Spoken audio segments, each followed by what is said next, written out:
Tayo Adaramola returning to Sheffield Wednesday permanently might sound like a small transfer decision on the surface.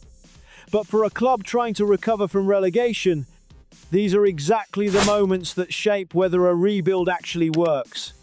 Wednesday fans have spent years watching short-term fixes come and go.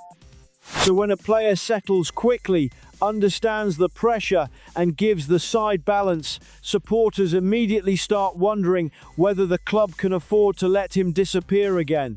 This comes after a difficult season where almost everything around the club felt unstable. Relegation, financial concerns, ownership uncertainty, changing momentum week to week. There were very few periods where Wednesday looked calm or in control.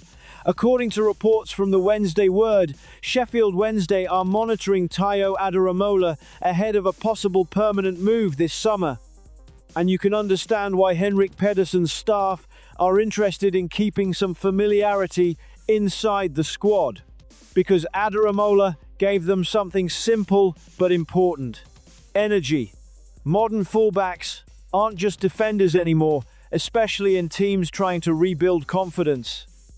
Wednesday spent long periods last season pinned back, struggling to move up the pitch cleanly, and Adaramola often helped relieve pressure just by carrying the ball forward or supporting attacks down the flank. Fans notice those moments instantly. A team looks calmer when it can escape pressure naturally instead of constantly forcing long clearances. At the same time, there's still uncertainty hanging over the whole situation. He only made 16 appearances, and while there were encouraging signs, nobody can pretend this is a guaranteed solution. That's the uncomfortable reality facing Wednesday now. Every recruitment decision carries more weight, because the margin for error in League One feels so much smaller after everything that's happened.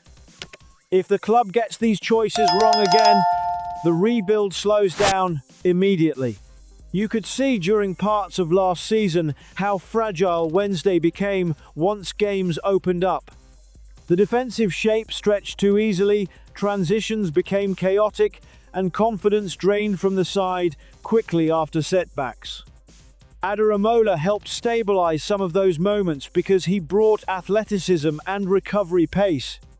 Even simple things like getting back into position or driving forward to lift the crowd matter over a long campaign. Those are visible football details supporters connect with emotionally during matches. There's also a bigger strategic question underneath this. Crystal Palace are unlikely to see Adaramola as an immediate Premier League option, but that doesn't automatically mean Wednesday get a clear run at signing him.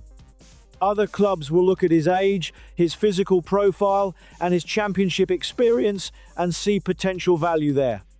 That puts pressure back on Wednesday's recruitment team again, especially while the club is still trying to redefine its identity after years of instability. And supporters know how dangerous this period can become. Relegated clubs often talk confidently about rebuilding during the summer, but confidence disappears very quickly once injuries hit, momentum shifts, or recruitment plans start failing. Keeping players who already understand the environment can sometimes matter more than chasing bigger names. That's why this move feels more important than people might think. It's not really about one left back. It's about whether Wednesday are finally starting to build something stable instead of constantly restarting the process every year. So do Wednesday commit to players who fit the rebuild, or are they still searching for an identity they haven't fully found yet?